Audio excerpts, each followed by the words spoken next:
ouvir sobre inteligência artificial, porque me interessa muito a inteligência natural da criançada, dos adolescentes, do jovem que está indo para o mercado de trabalho. E com aquela cabeça, né, do Exterminador de Futuro que você falou, né, tem até um receio, acha que a inteligência artificial é uma coisa assim de outro planeta.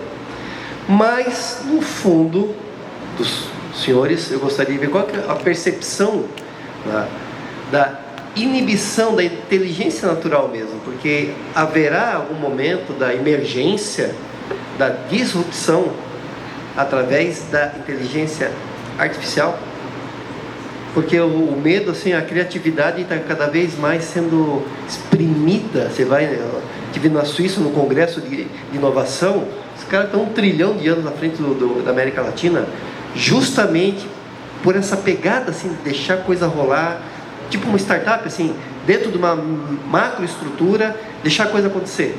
E aqui na educação brasileira, a gente tem tanta trava a não criatividade.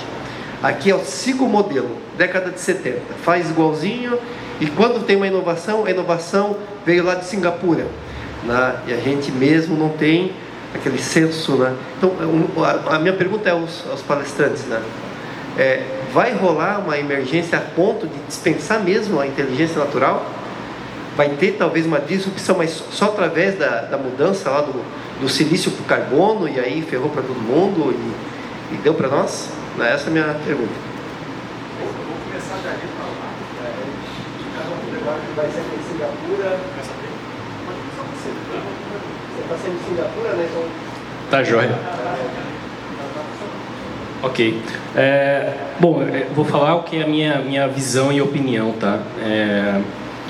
Assim, eu sou otimista nesse sentido, porque eu vejo assim, é uma mudança, como muitas outras que ocorreram, né? E acho que abre espaço para desenvolver outras habilidades que a gente desconhece. Então, por exemplo, assim, quando você, por exemplo, hoje todo mundo sabe ler, né? Isso, as pessoas sabem que isso muda demais o cérebro da pessoa, saber ler, né? Comparado com quem não sabe ler. Então, assim, pegando um exemplo, no caso, que é o ChatGPT, eu vejo assim muita gente comparando com o Google, né? E não é a mesma coisa, tal. Mas assim, uma coisa é certa, assim, a pessoa tem que saber, digamos, usar bem o ChatGPT. E isso exige uma criatividade. Então isso exige a pessoa se desenvolver uma nova habilidade, que é saber como colocar aquilo a seu favor, como conseguir demandar aquilo de a coisa certa, né? Por exemplo, tem gente que chega e fala assim: faça de conta que você é o meu gerente de fábrica e responda como se você estivesse nessa função, as perguntas que eu te fizer, né? Então isso é uma criatividade, um jeito muito interessante, né? Então assim, da mesma forma que às vezes a gente tem amigos assim que falam que procurou o Google inteiro e não achou nada que você tinha pedido, e outro achou rapidinho porque fez uma pesquisa melhor. Então, pegando especificamente esse caso do ChatGPT, eu diria assim, acho que tem oportunidade para novas coisas acontecerem. Então, assim, tem riscos, tem criança, de repente, que vai fazer trabalho ali todo só pobre no ChatGPT, mas tem gente que vai usar isso para aumentar a sua própria capacidade, na verdade. Obrigado pela pergunta, acho que ela mexe um pouco com a nossa área também, né, conosco mesmo, porque a gente às vezes será que estamos criando os nossos inimigos? Mas como eu disse lá no início, a minha área de física, a gente começou a compreender que o mundo é estocástico, aleatório. Então sempre vai surgir problemas, que a inteligência artificial ela aprende com problemas que já existiam. E sempre vai existir novos problemas. Esses novos problemas precisam de criatividade humana, precisam de interação e precisa de capacidade, principalmente na área de ciências básicas, matemáticas, conhecimento como história, antropologia, toda essa arquitetura humana, porque a inteligência artificial reflete o ser humano em si mesmo, né? Ela não foi criada do zero, ela vem através do nosso conhecimento e a partir disso a gente cria novos conhecimentos, mas ela não nos substitui. Esse é o nosso ponto de vista, né? Como criação de uma inteligência artificial como o ChatGPT, muitas coisas a gente procura lá e sabe que está inclusive errado, né? Porque ela não tem esse viés de certo ou errado. Ela tem um viés do que ela foi treinada, com aquele banco de dados que ela teve. Pode ser um dia muda-se o paradigma do que é certo e errado, e ela começa a ter outras formas de entender o mundo. Então é isso que eu acho que vai acontecer. O mundo é dinâmico, é aleatório e sempre vai existir a criatividade humana acima de tudo. Se a gente olhar para o que a gente vê hoje de inteligência artificial e achar que é ela que vai tirar os nossos postos, a gente já pode considerar que a humanidade chegou no teto. Porque é o que o Josué falou. O que tem ali é histórico da criatividade e da experiência das pessoas que por ali passaram. Então a inteligência nada mais é do que um catalisador de toda essa experiência. E ela depende da aleatoriedade que você falou, né, Josué? Então eu não acredito que ela seja, que ela vá tirar os nossos postos. Hoje a gente fala muito disso, mas ela já está aí desde quando? 8, 9 anos atrás que a gente já tem os primeiros casos, né? Então eu vejo ela mais como aquele exemplo que eu dei. Na década de 90, quando vieram as primeiras máquinas agrícolas e eletrônicas, falavam que ia tirar o emprego de todo mundo. E a gente olha hoje para o Brasil, um dos ramos que mais gera valor para o mercado brasileiro e empreendedores de sucesso é do ramo agrícola, porque souberam trabalhar com essas máquinas, né? Então a gente tem que olhar com esses olhos do quê? Não bloquear totalmente, mas mostrar para essa criançada, né, que ela vai ajudar. Só que o diferencial dela é saber usar ela da maneira correta. E saber usar ela de uma maneira que não vá tirar todos os desafios delas. Porque o desafio é necessário para o crescimento da pessoa, né? Eu tenho essa visão, digamos assim. Tá.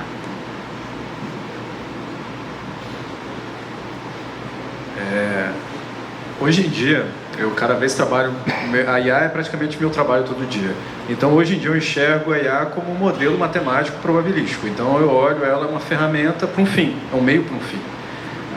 Essa questão... E a IA, ela é limitada justamente ao treinamento dela. Então, alguns anos atrás, a Amazon descobriram que a IA que fazia a seleção de currículos para desenvolvedor, ela estava machista. Ela estava recusando as mulheres dos processos seletivos. Aí, quando foram descobrir por que estava acontecendo isso, foi porque quando foi treinada o modelo, eles usaram como atributos o gênero, o sexo da pessoa. Então, o dataset que foi utilizado como treinamento estava utilizando como relevante o gênero. E isso, aí no final, a culpada é a IA, o modelo, ou quem treinou a IA e utilizou o gênero como um fator relevante para determinar, por exemplo, se um candidato era bom ou não. Então, e o que levou também, né, por causa que o dataset de treinamento tinha mulheres que não eram boas desenvolvedoras, é que a grande maioria dos desenvolvedores eram homens e tinha pouco, digamos, exemplos de classes femininas. Então acabou que o modelo ficou enviesado, ele teve viés. E aí gera uma questão sobre voltando à pergunta, eu acredito que... até dando um exemplo de ChatGPT, eu acho que as novas gerações vão começar a ficar mais críticas sobre o que está acontecendo. Essa questão é uma ferramenta, assim como o Google já foi uma ferramenta. Eu não sou novo, então eu peguei a Barça, pessoal. Eu peguei a Barça de ter 24 capítulos lá em casa, e aí surgiu o Google e a gente começou a fazer trabalhos assim. Então, o próprio chat, o que você comentou do ChatGPT, Mário, você tem que fazer as perguntas certas para o ChatGPT. Você tem que fazer os requisitos corretos. Então a pessoa já tem que ter um certo domínio. Por exemplo, lá no Senai, nos nossos processos seletivos, a gente utiliza uma prova prática. Eu dou um dataset para a pessoa, tem 3 dias para resolver o problema. Eu dou um determinado problema. Esse dataset está longe de estar perfeito. Ele tem anomalia, ele tem dados faltantes. Então o cara tem que ter toda uma série de tomadas de decisões, desde o dataset até a classificação do modelo, que o cara ele tem que ter domínio para entender essa tomada de decisão. Se ele chegar para o ChatGPT, faça um código em Python de uma classificação e tal, o ChatGPT vai fazer. Só que ele vai fazer de uma maneira simples, ele não vai levar em conta uma série de tomadas de decisões. E aí é no momento da entrevista que eu vou pegar o cara no pulo. É no momento, então por que você usou isso? Aí o cara não sei, sabe?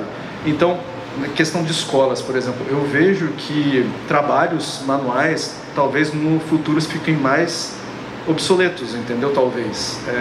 E aí a capacidade de arguição e a capacidade da pessoa apresentar um trabalho, de defender um ponto de vista, de defender um argumento, vai se tornar cada vez mais exigida. Então, por exemplo, hoje em dia, um pesquisador, para mim, de machine learning, ele tem que transformar a nossa linguagem técnica. Se eu chegar para você, um cliente, e falar assim, olha, o sistema aqui, a IA, ela atingiu 92% de acurácia e de 82% de precisão, a curva ALC aqui, ela deu praticamente 0,98. E a curva, aí eu começo a falar esses termos técnicos. O nosso papel é transmitir, um dos nossos maiores papéis é transmitir a linguagem técnica para uma linguagem gerencial, acessível. Então, o que eu quero agora, o que eu passei agora a perceber é que eu tenho que exigir dos meus entrevistados o que eles chamam de soft skills, que é a capacidade de comunicação, capacidade de apresentar um trabalho, ser sucinto, hard skills, que é o que eles chamam, digamos assim, eu consigo com 40 horas treinar um cara em Python, sei lá. Mas eu não consigo um curso de 40 horas para ensinar o cara a ter proatividade. Eu não tenho um curso para ensinar o cara a trabalhar bem em equipe, ter humildade para receber feedback. E, pessoal, essas características, na minha opinião, estão cada vez ficando mais caras. Um profissional que você consegue delegar alguma coisa, que seja o ponta firme, assim, que você consiga dormir tranquilo. Quem é gestor sabe disso. Quem é gestor sabe desses problemas de delegar. E eu acredito que as habilidades humanas vão ficar cada vez mais exigidas. Para complementar, há quantos anos atrás não existia o cientista de dados, né? Hoje é uma das profissões que mais tem valor aí no mercado. Então, novas profissões são criadas, então não é que vai acabar, mas novas profissões vão ser criadas, né? Você quer ver um exemplo? Uma profissão que com certeza tende a acabar é o atendente call center.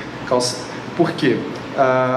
Estão criando cada vez mais chatbots, mais interativos, mais inteligentes. Vocês podem ver até o banco. O banco, agora você liga, ele já te coloca já no chatbot. Ou, por exemplo, esses chatbots que realmente de internet a cabo.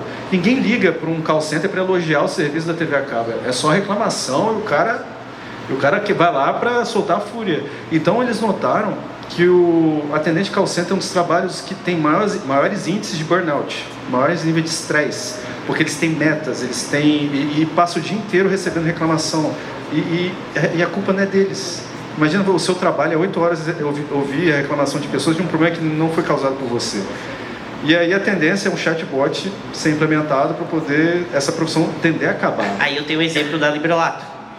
Existiam, não tinha um call center em si, mas tinha reclamação. Foi colocado o chatbot. Hoje o chatbot, o que as pessoas que faziam esse atendimento, elas passaram a ser vendedores, porque o chatbot faz um filtro e aí a pessoa já entra direcionado para qual o problema da pessoa, para qual a necessidade da pessoa, e ela passou a ser uma vendedora. Na parte boa do negócio, né? Ela saiu da parte ruim, quando o pessoal já está mais furioso, e ela está na parte boa para realmente entender o problema do cliente e resolver a situação. E aí quando uma pessoa que resolve o problema do cliente, ela se sente feliz. Eu me sinto feliz quando chega um cliente extremamente queimado, dando soco na mesa. Vamos ver, vamos junto, vamos lá, vamos dar soco na mesa. No final, puta, ele compra mais, sabe? Então eu fico mais feliz ainda, porque eu vou lá pro meu chefe e falo, aqui ó, aquele cliente deu soco na mesa, comprou mais. Então é mais ou menos esse exemplo. Você quer ver uma profissão que com certeza tende a acabar? Não vou falar o nome da empresa, com a questão confidencial, mas é a empresa do ramo automobilístico, de montadora de carro. Quando eu fui na usina, eles tinham um problema muito sério de ergonomia. Muitos trabalhadores tinham problema tinham que pedir afastamento por causa de problema de ler, de lesão no ombro, porque era um trabalho que o cara ele tinha que ficar pintar o chassi do carro com o ombro levantado. Com o tempo, as pessoas não conseguiam trabalhar 8 horas, imagina, num trabalho assim. E aí a intenção é que entre uma automação, entre uma visão computacional, que é IA aplicada à imagem, para poder verificar, por exemplo, que a pintura de carro precisa estar linear, né, no caso, precisa estar uniforme. Então poderia ter um sistema de automação para poder livrar o operador de ter uma doença do trabalho que afete ele a longo prazo. Eu vejo assim a IA sendo aplicada em ambientes industriais perigosos ou coisas que envolvem segurança do trabalho. Então não tem só o lado negativo de substituir, igual por exemplo aquela discussão também da minha época, entrou no estacionamento, quem lembra disso? De uma pessoa tá lá, te entrega a fichinha lá de estacionamento para você pagar. Hoje em dia Hoje já tem até um sensor por causa da pandemia que já vem e já faz tudo para você, entendeu? Então, essa discussão, essa pessoa foi realocada e hoje provavelmente ela estudou mais para algum cargo que antes do que era 8 horas ficar o dia inteiro entregando um papelzinho, entende? Vamos ser mais exigidos em outras habilidades. A gente se prolongou aqui, né? Já ficou animado aqui. Tá legal. Pessoal, já passando do tempo. Senão a Luísa daqui a pouco tá...